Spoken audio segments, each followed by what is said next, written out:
To be honest, y'all, I didn't even want to talk about it. Just last week, people was like, man, you gotta address it.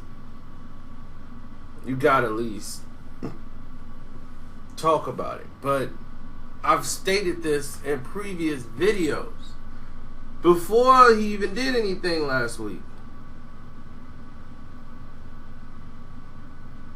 And listen, you can understand how some people don't think what you're doing is all the way solid. You might not think that, but you're not qualified, dog. You're a rated personality, man. That's you don't fact. come from my world. You wouldn't understand my world. You don't come from my world. You don't know nothing about that. Nah, I don't. Yeah, stop running your fucking mouth, man. And I don't want Stop running your fucking mouth. You shouldn't. It's dangerous. It's dangerous. No doubt. You're talking about somebody who went to war with police. It's dangerous. Attempted murders in the height of my career. It's dangerous. You don't know nothing about that, man. No. You sit up here and your job is to play games. But play with something safe, man. Don't play with me. All right. now, that was no joke.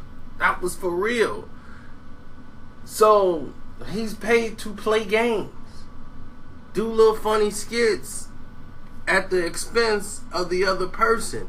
But there's a line you cross when every other question you're asking if somebody's gay. Their sexual preference. And laugh like that's a joke. And I mean, you're insinuating things like the thing you said about Isaiah Thomas. You say that to Isaiah Thomas. When Isaiah Thomas sees Charlamagne, he will never even understand until he meet Isaiah Thomas. Isaiah Thomas is from the west side of Chicago. That don't go away. And you'll find out very soon what's going to happen when you got to run into Isaiah Thomas. You be like, man, I didn't know I was going to get all this type of heat from Isaiah.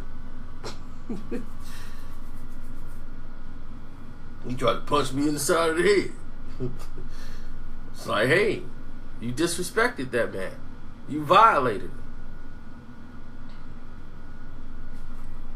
Don't say things you're not prepared for the consequences. And people don't understand that, like, people think because of the internet, you know, that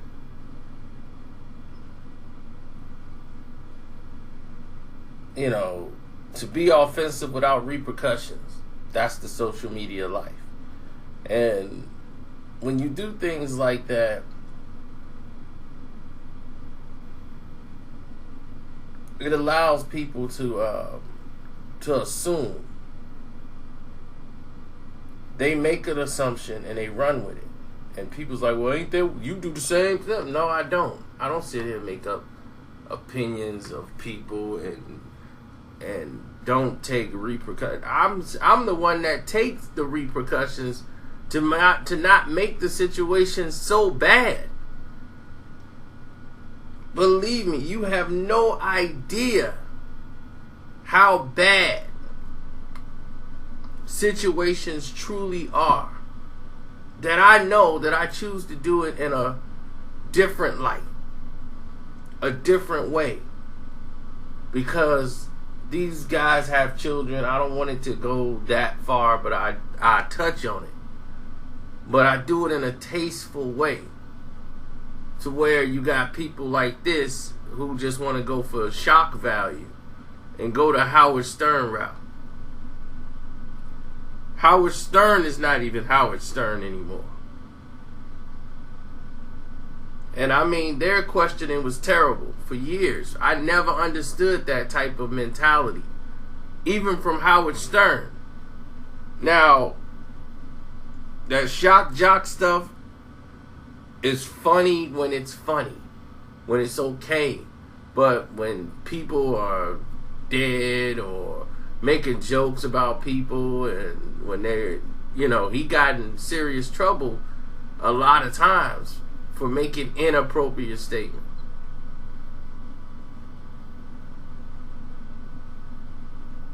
But there's a certain responsibility that comes with this.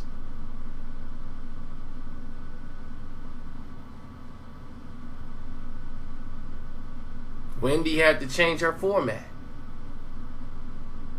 The radio got too dangerous. She was reckless. And you have to suffer those repercussions. The can I get a drop situation, which was ridiculous. I never co-signed something like that a punk would do. It was a punk move sent by a punk. Can I get a drop? Can I get a drop? So I never co-signed something as silly as that.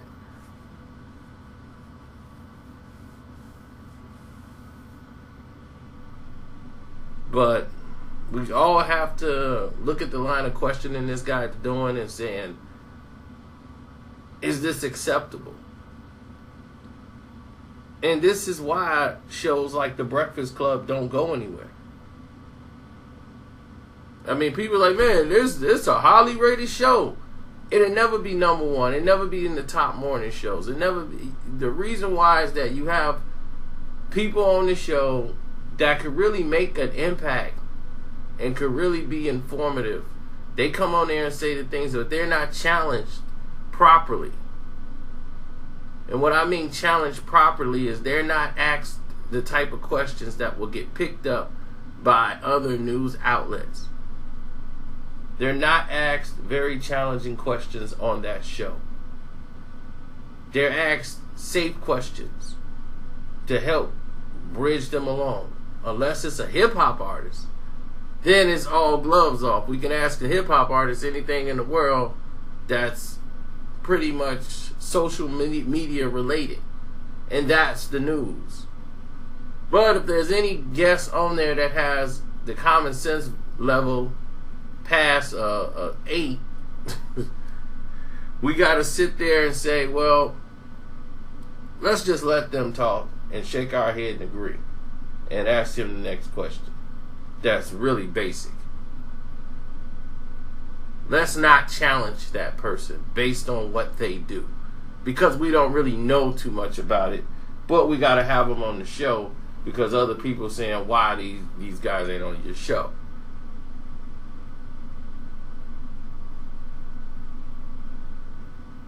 So, yeah, but I've always had an offense with the line of questioning. It's like the reason why I don't watch like Real Housewives of Atlanta or Love and Hip Hop. I'm telling you, I dated a girl that watched these shows. I got up and walked out.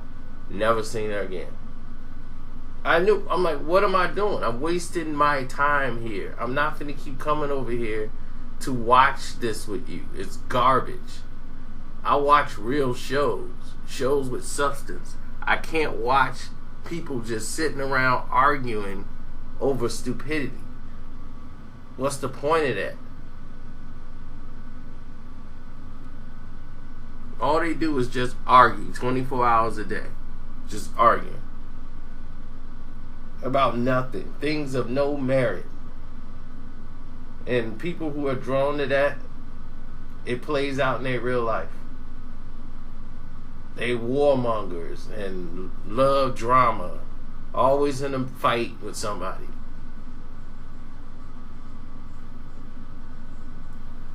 So this type of stuff shows.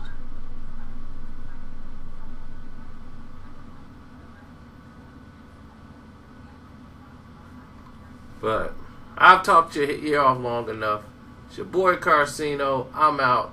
And happy birthday to my late grandfather. This was his birthday today, December the 12th. And it's always going to be his birthday, the day he was born, his born day, rather. And without him, I wouldn't be here.